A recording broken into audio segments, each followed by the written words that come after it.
Welcome to Blizzard Fire. We hope this video helps fire up your solution. You start by opening Settings and navigating straight to Biometrics and Security. This is where Fingerprint controls live. Once there, select Fingerprints and the phone will ask you to confirm your PIN, pattern, or password. Do that now to proceed. You must authenticate to remove biometric data, so complete verification.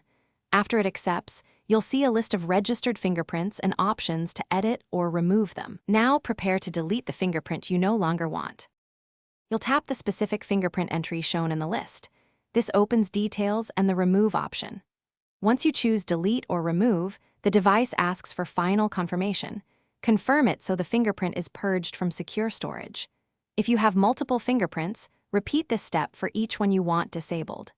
Make sure to leave at least one unlock method active, such as PIN or pattern, so you can still access the device immediately after removal. Once all unwanted fingerprints are removed, verify that an alternate unlock method like PIN, pattern, or password is enabled so you don't get locked out. Enable it now if needed.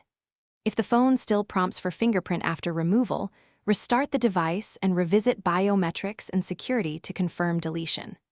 As a last resort, consider a factory reset only after backing up data. This will clear persistent biometric issues. Thanks for watching. If you found this helpful, don't forget to like and subscribe.